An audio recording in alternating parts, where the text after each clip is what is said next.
Olá, meus amigos e minhas amigas psicanalistas, tudo bem com vocês? Aqui é Igor, psicanalista, mestrando em psicanálise, começando mais um podcast do Psicanalizando a Vida, junto com Psicanálise Simplificada, para essa comunidade maravilhosa, os psicanalistas em formação aqui do Psicanálise Simplificada, tá bom?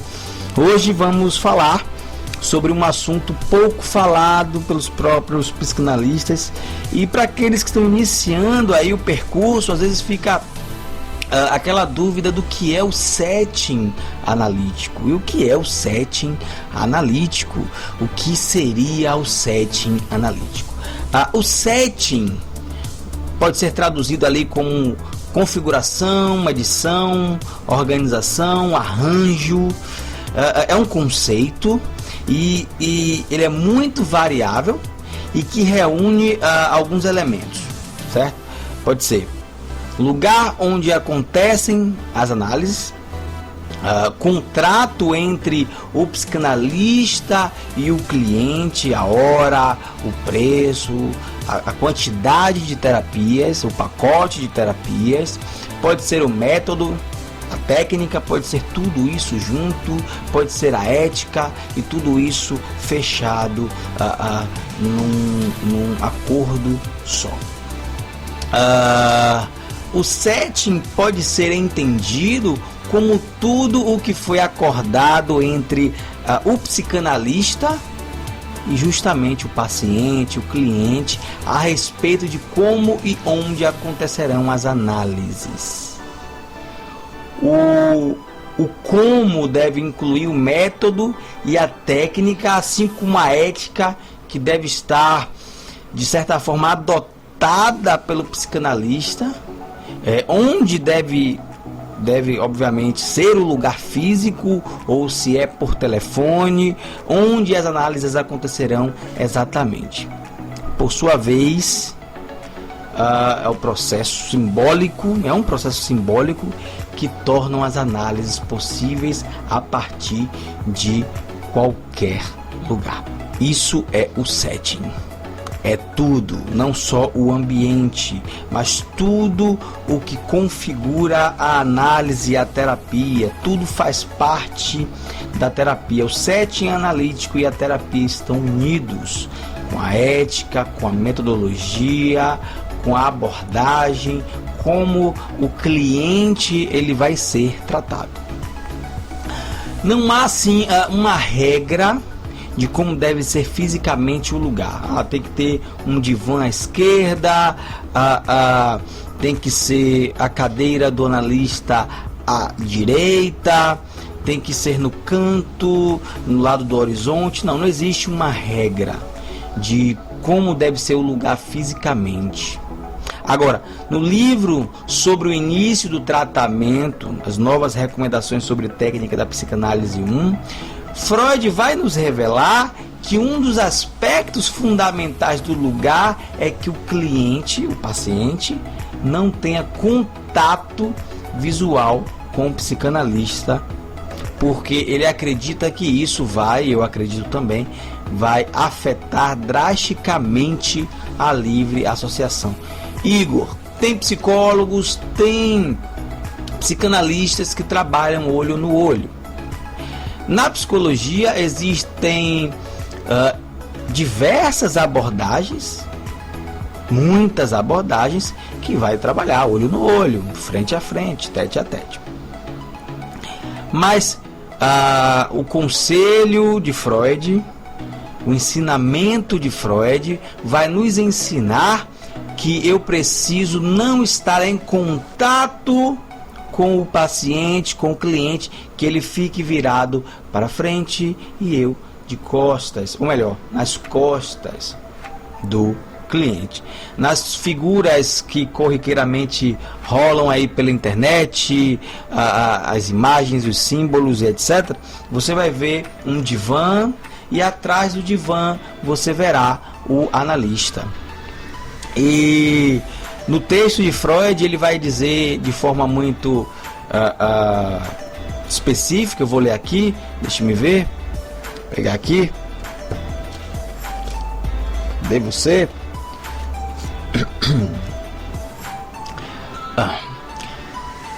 Tenho de dizer uma palavra sobre um certo cerimonial que concerne a posição na qual o tratamento é realizado. Atenho-me ao plano de fazer com que o paciente se deite num divã enquanto me sento atrás dele, fora de sua vista, vendo que enquanto estou escutando o paciente, também me entrego à corrente de meus pensamentos inconscientes. Não desejo que minhas expressões faciais deem ao paciente material para a interpretação dele, ou que isso influencie ele no que me conta.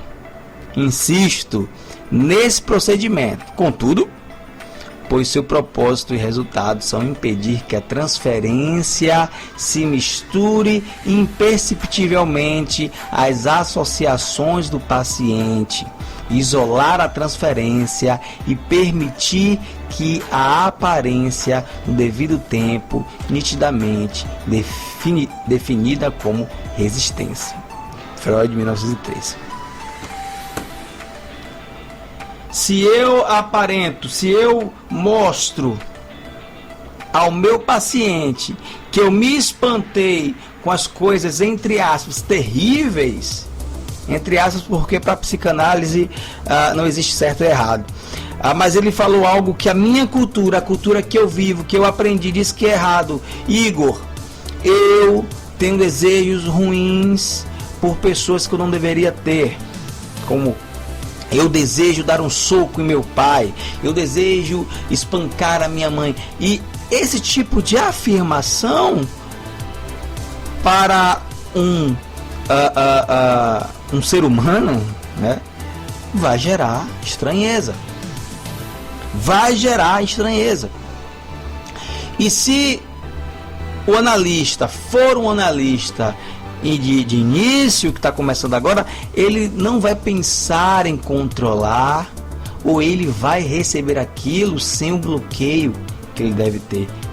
Quando eu entro no setting analítico, eu entendo que ali não há nenhum tipo de julgamento. Tudo que eu ouço, eu transfiro para a abordagem psicanalítica. Tudo que eu escuto é transferido para a abordagem, para o método. Não escuto de forma amigável, eu não escuto de forma familiar, eu não escuto absorvendo aquilo como se fosse um amigo me contando. É um cliente, é uma pessoa me contando uma situação, me contando algo que gera sintoma ou o próprio sintoma. O médico, quando vai atender um paciente com fratura exposta, ele faz cara feia para a fratura exposta? Ele faz cara feia para as feridas? Ou ele costura, conserta, opera, faz a cirurgia? Quando o veterinário resgata um animal das ruas, ferido, atropelado, com bicheira, com sarna, com carrapatos e pulgas, ele vai fazer cara feia ou ele vai tratar? Enquanto houver o relato do cliente, o psicanalista, a psicanalista deve estar em pleno exercício da atenção flutuante. Ô técnicazinha abençoada, às vezes difícil, a atenção flutuante é essencial. Eu sei, desculpe, eu sei que relatos, alguns relatos são estarrecedores, é natural, mas traz isso para a sua atenção flutuante, ou melhor, traz isso para a sua abordagem e aplica a atenção flutuante, porque muito do que ele está falando vai importar de fato o que ele não disse ou disse entre as entrelinhas. Sem essa preocupação do cliente estar de costas para você, isso poderá ocasionar diversas expressões faciais e corporais. É conveniente que o cliente não tenha contato com o psicanalista. O cliente, escutem bem isso com atenção, por isso que eu bato nessa tecla. Eu tenho colegas que não concordam comigo, mas tudo bem. Eu vou um pouco mais sendo ortodoxo em relação a isso, mas preste bem atenção do que eu vou dizer aqui. O cliente, ele pode interpretar erroneamente a atenção flutuante do psicanalista e desfavorecer a livre associação. Porque olhe bem, eu estou aqui ouvindo o que o cliente está falando, né? Ouvindo, às vezes alguns anotando, né? Freud acha também que não deve haver anotações. Eu particularmente anoto. Eu estou anotando, às vezes no computador, às vezes no tablet, no celular, anotando, colocando as principais, o que eu acho que devo colocar, e ele fala algo e eu faço caras e bocas. As minhas caras e bocas podem ter a ver com o que eu entendi desta informação, com um ato falho, com um sonho que ela teve na outra sessão, que ela contou na outra sessão, que ele contou na outra sessão. E então, olhe bem, nesse momento que o meu inconsciente faz as expressões, etc e tal, o cliente está olhando para mim e diz: olha, ele me julgou, eu não conto mais. Ele me julgou, eu não conto mais. Outra coisa, um erro que eu já cometi, né? Um erro comum é falar de você sobre as suas crenças e ideologias. Se a crença tiver uma estrutura moralista, que a maioria das religiões são, meu amigo, e ela souber da sua inclinação religiosa, isso vai atrapalhar a livre associação. E não vou falar isso para ele não, porque ele vai achar que é pecado, que ele vai achar que é errado, que eu vou pro inferno. Imagina, a minha religião não deve ter nada a ver com a análise. Nós trabalhamos com uma técnica, nós trabalhamos com um procedimento. É por isso que eu defendo que não existe, e me desculpem meus queridos colegas, me desculpem meus queridos membros da comunidade, não existe psicanálise evangélica, católica, de qualquer outra religião. Vamos bater por aí. Bem, voltando aqui, dando seguimento, tem outra coisa. O setting, enquanto conceito, vai depender totalmente das demandas contemporâneas. No caso, vai depender para a sua definição. Existe um livro, Psicanálise Online, Terapia e Treinamento, lá de 2013, o psicanalista Asbed Arien explica a necessidade de adaptação do setting na psicanálise, né? O setting psicanalítico. O que é que ele vai dizer? Vamos ler. Precisamos nos engajar em uma discussão científica sobre a influência dos novos paradigmas temporoespaciais na vida de nossos pacientes e de nós mesmos, e como a psicanálise pode permanecer relevante na vida moderna. A vida auxiliada por tecnologia cria novas definições de realidade e presença pessoal. Ou seja, o conceito de setting em todas as suas dimensões deve ser constantemente revisto. Ao mesmo tempo em que as demandas mudam, apresentam-se novas ferramentas para nos atender. Enquanto as definições de presença não são as mesmas de 100 anos atrás, as de setting analítico também não são. E Arien propõe uma reconsideração de aspectos fundamentais da psicanálise. Aí ele diz o seguinte, vamos ler novamente, abre aspas, né? Devemos reconsiderar conceitos psicanalíticos fundamentais que até agora foram estudados apenas do ponto de vista platônico e positivista. O crescente uso do telefone é apenas o mais recente de uma série de mudanças de paradigmas que exigem uma repensação dos conceitos de sujeito, objeto e representação. Se a psicanálise conduzida por telefone é capaz de lidar com conflitos inconscientes, cisões na psique, sexualidade infantil e transferência, contra-transferência, ela pode contribuir para a compreensão da dinâmica do sujeito humano na cultura atual. Olha só, o que importa para o set analítico nesse caso, um ambiente que o cliente se sinta à vontade, porque não a sua própria casa, claro, sem interferência de televisões, sem interferência dos filhos, do marido, no seu quarto, tranquilo, trancado, e a não visibilidade do analista. O analista vai estar lá ouvindo o que o paciente, o cliente está dizendo. Construir novas características para o setting é fundamental para que a psicanálise continue relevante para a sociedade. Há quantos anos nós ouvimos que a psicanálise vai acabar?